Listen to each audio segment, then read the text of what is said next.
Oi, gente. Eu sou Helene Santos e eu tô de volta aqui no canal. Faz tempo que eu não gravo nada, mas hoje eu vou entrevistar um pesquisador, o Bruno, que ele nasceu no Brasil, mas ele mora no Equador. E devido à pandemia, né, essa situação que a gente tem vivido de quarentena, eu consegui falar com ele e ele vai contar um pouco da compreensão que ele tem de como a pandemia afetou o Equador e Guayaquil especificamente, que é o lugar onde ele mora. E isso faz parte do meu esforço da gente tentar entender a América Latina e de olhar para os países vizinhos com um pouco mais de compreensão, né?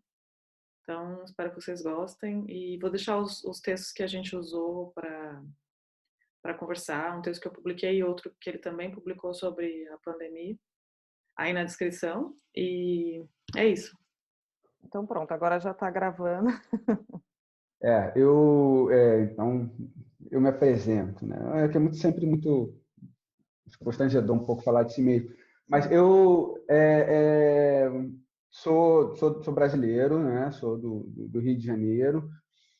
Minha formação é em comunicação, eu estudei jornalismo na Universidade Federal Fluminense. Eu sou da Zona Oeste do Rio de Janeiro, de Campo Grande, sempre morei em Campo Grande toda a minha vida, até os 30 anos, né? Para não dizer toda a minha vida, até os 30 anos. Estudei comunicação, como eu disse, jornalismo lá no IACS, na Universidade Federal Fluminense. Em 2013, eu me mudei para o Equador e moro no Equador desde então, né? Eu até digo que eu moro no Equador, estou em Coimbra nesse momento para fazer meu doutorado. Fiz um mestrado na Universidade Andina Simão Bolívar em comunicação também, na área de comunicação, estudos de recepção mediática lá em Quito, no Equador, e agora estou aqui em Coimbra estudando doutorado na Universidade de Coimbra em comunicação, em ciências da comunicação. Então, minha formação é basicamente na comunicação, mas o meu campo de estudos na comunicação são os estudos de recepção, né? Eu concentro a minha enfim, minha prática de pesquisa no estudo de recepção, que está muito mais interessada nos sentidos e significados produzidos pelas populações que consomem mídia, né? Ou seja, sentidos, significados e hábitos e práticas de consumo vinculados aos meios de comunicação. No mestrado, eu trabalhei com uma população afro-equatoriana, né? Uma comunidade no norte de Quito, justamente pesquisando as configurações identitárias deles, né, relacionadas, vinculadas ao uso e consumo das mídias. E agora estou aqui no meu doutorado, eu pretendo trabalhar justamente com identidade nacional, mas de brasileiros migrantes, tanto utilizando a experiência de Portugal quanto também do Equador. Bem Basicamente legal, isso. bem legal. Então eu vou começar perguntando, assim, a gente comentar que a gente se encontrou meio que na indignação, né, dos casos de morte no Equador, devido à pandemia, né? E aí eu queria que você falasse um pouco, assim, eu estudei o Equador, já te falei, né? E venho desde o mestrado estudando a América Latina. Estudei especificamente o Equador, mas tentando entender o que seria o fenômeno do progressismo. E aí eu usei o caso do Equador porque, para mim, naquela época, parecia o caso mais radical dentre os governantes eleitos. O Uhum. Rafael Correa, junto com o Chaves, né, e junto com o Evo, pareciam os três mais radicais. Então eu optei por analisar o Equador porque eu imaginei que as mudanças seriam mais estruturais naquele país, né? E aí, assim, a gente tem acompanhado toda a mudança que aconteceu no país, com a eleição do Lenin Moreno, e o país acho que sofreu um endireitamento, né? Foi mais à direita, apesar do Lenin Moreno ter sido o vice do Correia, né? Ter atuado no mesmo partido. E aí eu estou tentando entender assim, por que que o país chegou aonde está, né? Tipo, de acordo com a história, por que que ele chegou nessa situação de calamidade mesmo, em Uhum. que 96 mortes já gerou um caos no país, e agora os dados que eu peguei aqui, ele já é oficialmente o segundo país mais infectado da América Latina, né? E já tem 560 mortes, mas naquele momento em que começou a se tornar uma notícia mundial em que os corpos estavam na rua e já não conseguia dar conta do atendimento, acho que ainda nem tinha 100 mortos, né? É pouco, apesar de que toda morte é sempre uma morte. E eu queria que você falasse um pouco disso, assim, da importância que a gente conversou também, né, sobre isso, a Sim. importância do Brasil, sendo um país continental na América Latina, de olhar para os outros países, né? E o que você tem visto desse fenômeno também da calamidade pública, né, no serviço de atendimento? Bom, a questão do Brasil, eu estava no Equador em 2016, quando aconteceu o terremoto, e o Brasil justamente estava vivendo exatamente no mesmo dia, foi dia 16 de abril, foi o dia da votação do impeachment bom, foi dia 17, né, de abril de 2016, foi a votação do impeachment da presidente Dilma, e no dia 16 tinha ocorrido o terremoto no Equador, mas eu lembro que a minha reação naquele momento foi um pouco assim, eu entendi o momento do Brasil, mas praticamente não se comentou sobre o que aconteceu no Equador naquele momento. E para mim, desde que eu me mudei para o Equador, não sei se você viveu a mesma experiência, mas as pessoas, quando souberam que eu tinha saído do Brasil, sempre me perguntavam: você está no México? Você está no Peru? Como se a América Latina fosse, pelo menos assim, né? Se você não está na Argentina, No no Chile ou Chile. no Uruguai, dali para cima é tudo a mesma coisa, né? Sim. Cuba, México, Peru, Colômbia, assim, você está por ali, como se fosse uma coisa só. E, em geral, a gente desconhece muito. E, na verdade, a gente tem muito mais semelhanças históricas com esses países do que diferenças, né? Apesar de, eu sempre afirmo isso, a gente tem que considerar sempre as particularidades, porque eu acho que o diferencial mesmo está nas particularidades, né? A semelhança é o que de alguma maneira, nos pode produzir algum tipo de empatia e também, né, da gente se ver, né, nessas situações, né? O que acontece em Guayaquil, bom, primeiro, assim, eu quero deixar claras as minhas limitações, né? Também, eu não sou equatoriano, né? Apesar de eu me dizer equatoriano, porque eu tenho família no Equador, eu moro no Equador já há algum tempo, eu tenho já uma relação que vai muito além das relações assim pragmáticas, uma relação já de viver e de experienciar o país como sendo o meu lugar mesmo. Eu digo que hoje eu moro no Equador, né?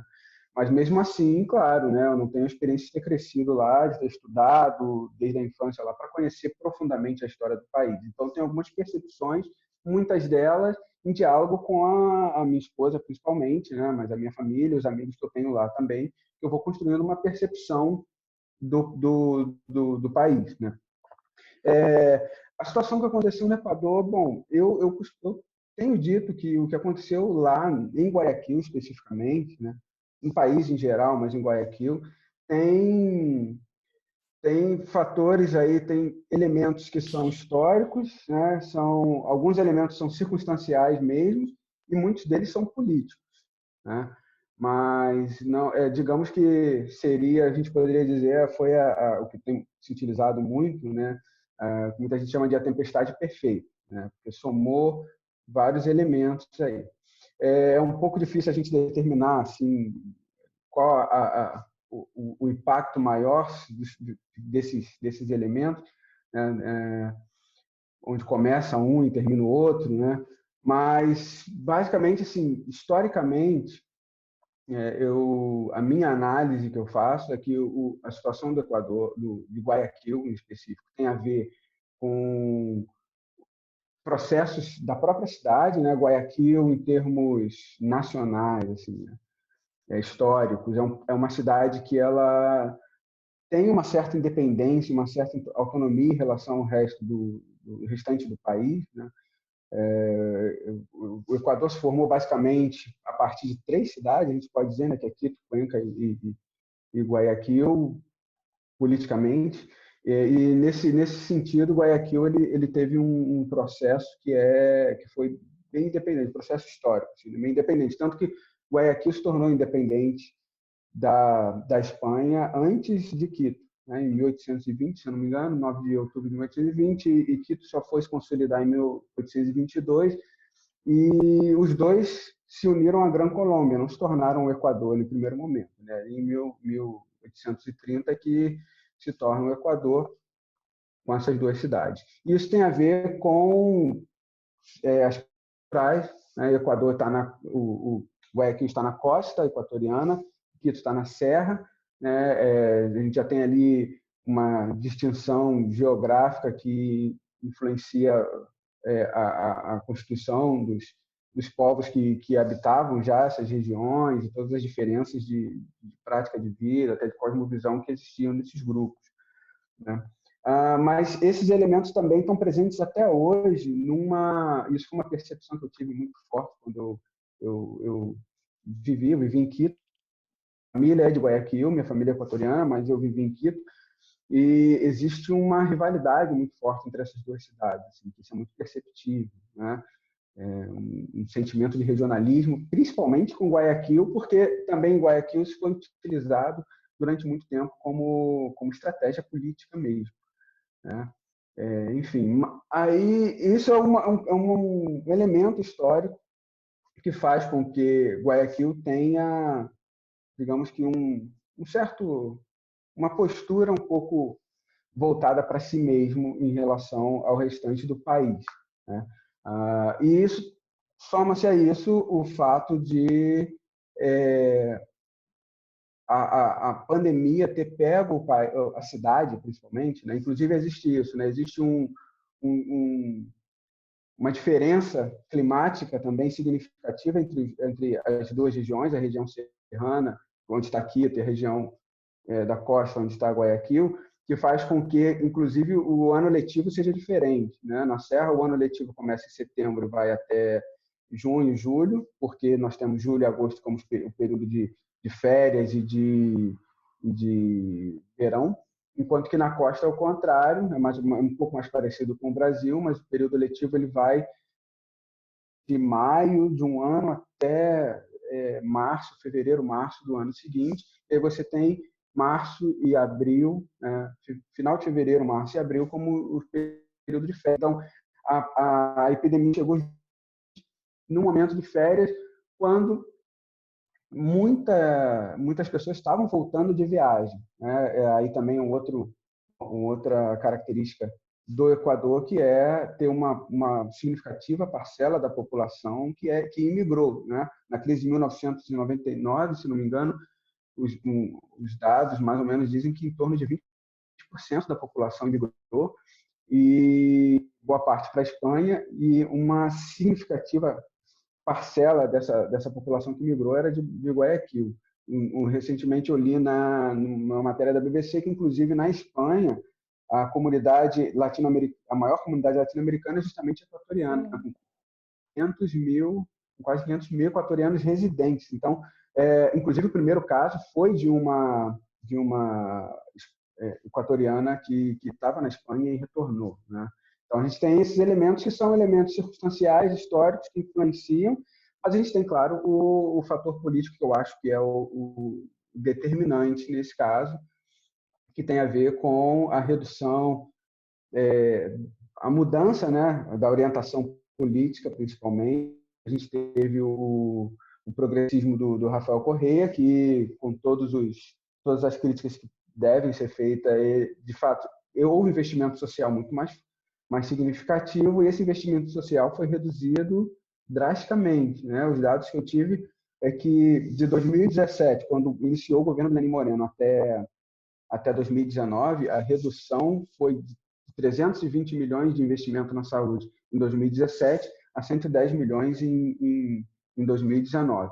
Uma redução drástica que afeta diretamente a infraestrutura, né, dos serviços de saúde, mas também, enfim, insumos, redução de efetivo, de pessoal e tudo mais. Então, esse modelo econômico que o Lenín Moreno pôs em marcha, que de fato foi como você comentou, né? Ele foi eleito com a plataforma do Correia como continuidade, mas Sim. foi Ele um processo. rompeu meses depois, né? Foi uma coisa assim, mesmo uma guinada mesmo. Tipo, porque todo mundo esperava que ele fosse, inclusive o Correia apoiava a candidatura dele com bastante força, né? E meses depois ele rompeu com... E o próprio vice dele, que era o Jorge Glass, né? E ele foi preso por corrupção, e isso gerou uma celeuma enorme no país.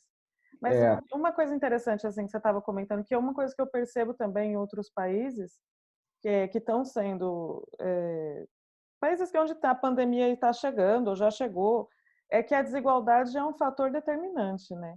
A gente pode analisar politicamente como que isso aconteceu, o atendimento à saúde.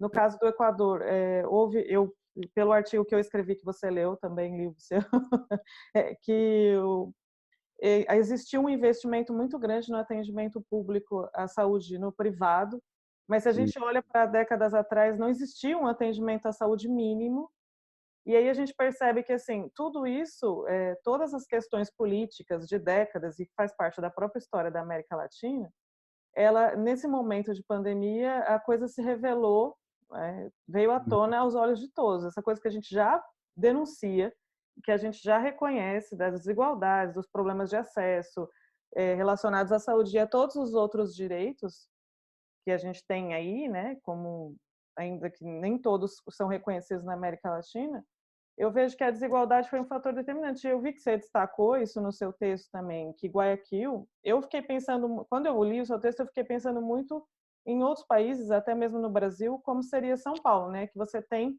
que eu morei em São Paulo, sou de São Paulo, então você tem ali uma elite que se perpetua e que tem acesso a tudo e que vive muito bem, sempre, há muito tempo. E você tem uma camada muito pobre da população que, por exemplo, eu trabalhei como socióloga no atendimento de pessoas que queriam entrar para o Bolsa Família. Tinha pessoas em São Paulo, estou falando de São Paulo, assim, que é a maior cidade da América Latina, o mais desenvolvido, um dos mais desenvolvidos do Brasil, assim, em termos de industrialização e tudo, e não tinha acesso à energia elétrica, por exemplo, na é. mesma cidade. Então, assim, você tem um grupo muito rico e gente que não tem acesso à energia elétrica, que é o mínimo, tipo, direito à energia, né? E aí eu vi que você escreveu que em Guayaquil isso também é uma coisa que salta aos olhos, né? Eu não conheço Guayaquil, eu conheço Quito, conheço Cuenca e conheço outras comunidades dali dos arredores, mas Guayaquil eu não conheço. Guayaquil, inclusive eu sempre comentava com a minha esposa, porque eu saí do Rio de Janeiro num momento assim que eu já não suportava um pouco a rotina da cidade, né? Era muito massacrante. Eu vivia no oeste do Rio para trabalhar, eu tinha que enfrentar horas de trânsito, aquela coisa de uma grande cidade do Brasil que eu cheguei no momento que eu estava, e quando eu cheguei em Quito, eu tive um pouco mais de qualidade de vida, porque o custo de vida um pouco mais baixo, eu conseguia. Quito é uma cidade pequena, né, comparado com qualquer cidade brasileira grande, qualquer capital brasileira, eu acho que Quito é uma cidade pequena. E, enfim. Mas quando eu ia para Guayaquil, eu tinha aquela sensação de outra vez voltar a essa megalópole desordenada e Sim, confusa, aquele sentimento que eu tinha do Rio de Janeiro. Isso já mudou um pouco, mas enfim, essa percepção era muito gritante assim para mim, né? Mas assim, entendendo um pouco mais a realidade de Guayaquil, né? Inclusive um texto que depois eu posso passar alguns textos que eu li também sobre a cidade, se você aí pode compartilhar como referência no vídeo. A professora Adriana Rodrigues, da Universidade Andina, né? Professora de Direito lá, justamente destacando que a desigualdade foi um fator determinante, né? 17% da população vive em condições de pobreza ou extrema pobreza, né? Aí é aquele referencial, acho que do Banco Mundial, que diz de 1 a 3 dólares por dia você é considerado um pobre ou extremamente pobre. Então, 17% da população. No Equador, atualmente, parece que esse número, para o país em geral, está em torno de 25%, mas Guayaquil é a cidade com o maior índice de pobreza. 20% da população vive em condições inadequadas de moradia, aí tem a ver com também um espaço não adequado ou sem todos os serviços necessários, né? E da população economicamente ativa, que corresponde a pouco mais de 40%, né? Um número bem baixo, 49% da população economicamente ativa ou está desempregada ou tem um subemprego, né? Um emprego não adequado. Então, a gente vê como é uma cidade bem desigual, né? Em contrapartida, você vai encontrar em Guayaquil bolsões de luxo mesmo, que são alguns condomínios e muito luxuosos mesmo, né? Onde a classe média e as elites que sempre dominaram o poder político, econômico, simbólico, social da cidade, eles vivem muito bem, né? Tem segurança, com 3 ou 4 guaritas de segurança, tem ali o clube do condomínio, tudo mais, vivem muito bem. Inclusive, é curioso como esses bolsões eles vão se mover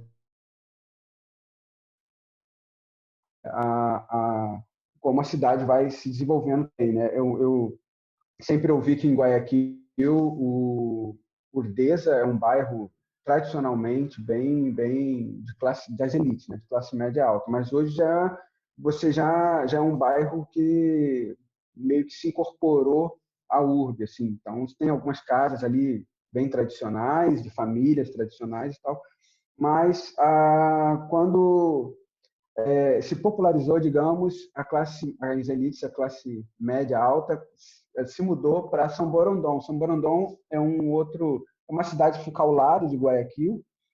E quando eu conheci a primeira vez São Borondón, me pareceu muito a Barra do Rio de Janeiro, assim, aquela Beverly Hills brasileira. Né? Sim. Você tem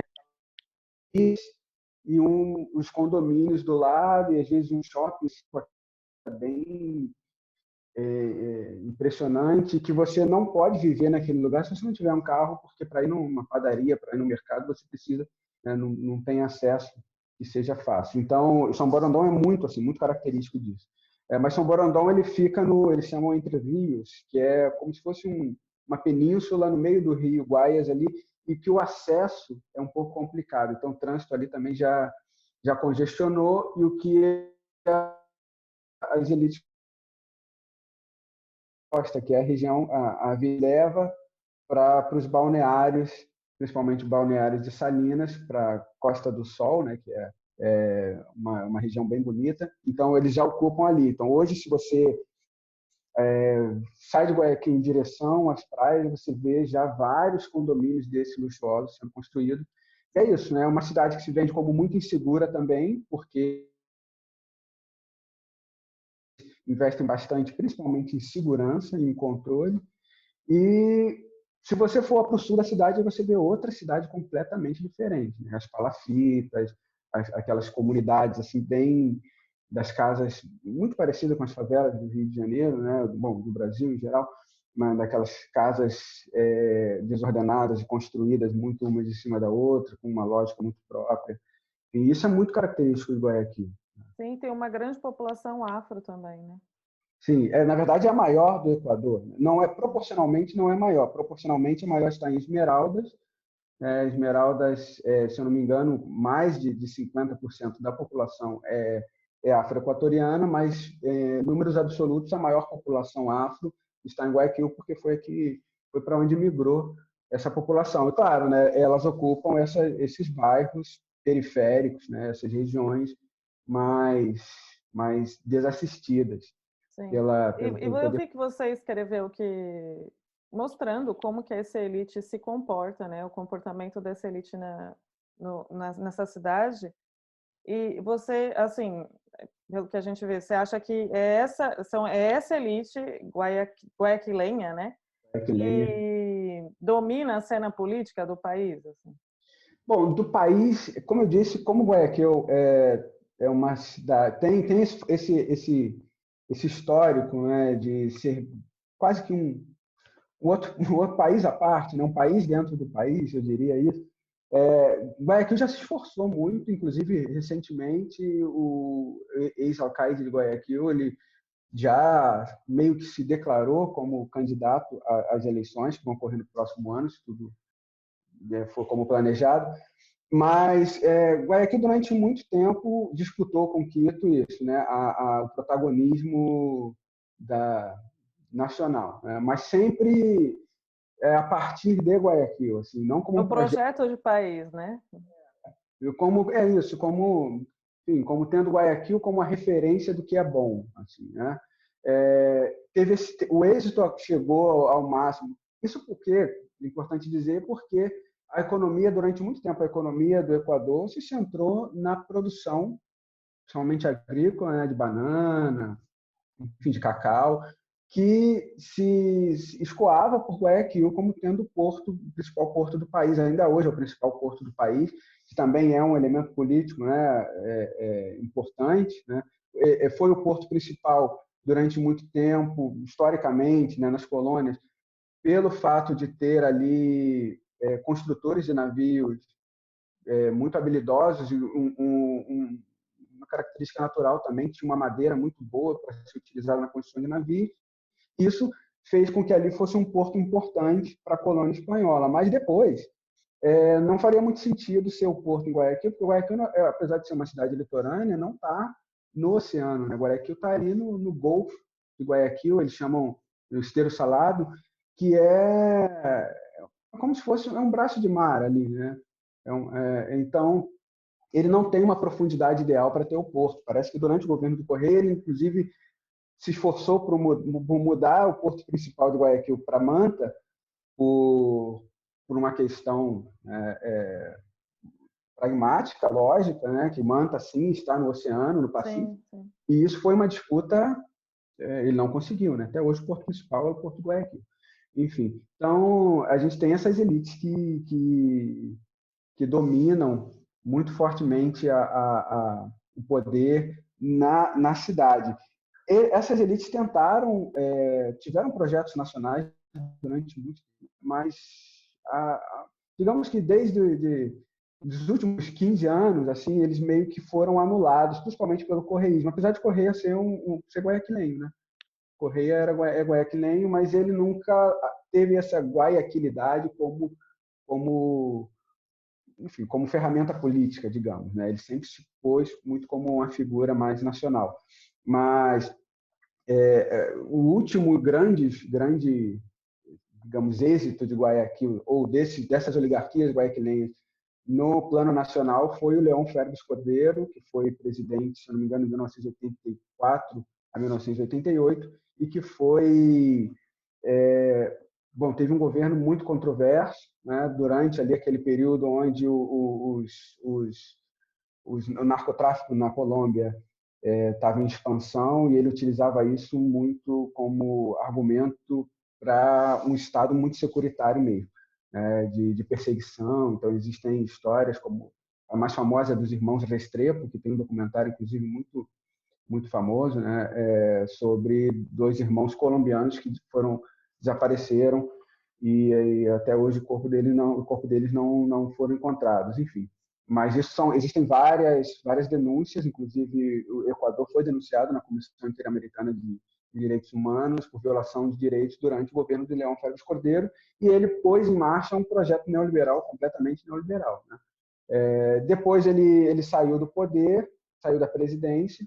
Guayaquil já não conseguiu mais ter essa projeção nacional, mas ele assumiu a alcadia de Guayaquil, né, a prefeitura, né, que nós diríamos no Brasil, a prefeitura de Guayaquil, e ele tentou resgatar a cidade, né, porque a cidade estava nesse projeto nacional, foi um pouco sendo sucateada. E ele investiu muito, tanto num modelo neoliberal mesmo, né? Esse resgate da cidade veio através, principalmente, do investimento privado, um fortíssimo investimento privado de restauração do centro, das áreas tradicionais da cidade, e também de um fortalecimento muito estratégico, né? E quase ufanista da identidade guayaquilenha mesmo, né? Enfim, e esse grupo político está no poder até hoje em Guayaquil, né? O Félix Cordeiro, ele se elegeu prefeito de Guayaquil em 1992 e ficou até 2000. Em 2000 ele elegeu o discípulo político dele, que foi Jaime Nebot, que com o processo da Constituição, então, conseguiu ficar no poder 16 anos, até 2019, né? Quando ele entregou o poder para Cíntia Viteri, que é a sucessora dele no poder. Então, é o mesmo modelo e tem todo um discurso bem ufanista mesmo, né? E é um Que partido cristão, né? Tem uma questão religiosa bastante forte também, né? é Partido Social Cristão, né? Eles falam social cristiano, porque isso é característico mesmo, né? O catolicismo mais de 90% da população equatoriana se diz católico, e é digamos que aquela elite mais bem convencional mesmo, que vai à missa domingo, Conservadora, né? Com valores e costumes. e que Eu isso lembro que isso era até uma grande crítica de setores mais progressistas assim em relação ao Correia, porque apesar dele ser um homem dito à esquerda e fez várias reformas importantes, ele tinha uma postura muito conservadora em relação a várias coisas, como aborto e outros debates, né? Ele era bem assim conservador mesmo. uma das plataformas, bom, um dos grupos, né, que compunham o Correia, ele chegou ao poder meio que, digamos que, de por circunstâncias, né? Ele Então, era ele meio outsider também, né? Porque o país já estava naquela disputa política que já não queria quem estava ali, e ele desponta como um outsider com ideias novas, vamos fazer coisas, acabar com a corrupção, que é meio uma história da América Latina também, né? exatamente, por isso, inclusive, que ele não veio com essa peste de Guayaquil ou Guayaquilenho, né? Mas, inclusive, um dos argumentos dele para justificar, porque muita gente pergunta, mas como que você foi traído, você mesmo criou ali o Lenin Moreno e foi traído. Sim, sim. Eu não construí uma história política, ele fazia isso em comparação, inclusive, ao PT, né? O PT, durante 20 anos, teve 20 anos ali para se organizar e ter toda uma plataforma. Quando chegar no poder, já tinha as figuras, os nomes das pessoas. Ele foi construindo meio isso. E um dos grupos que compôs parte, né, da plataforma dele foram católicos da Opus Dei, inclusive, né, que chegaram a assumir um projeto estratégico já no final do governo dele, o Plano Família, que tinha coisas como educação sexual, um projeto muito parecido com o que a Damares no Brasil agora quer colocar em marcha, Sim.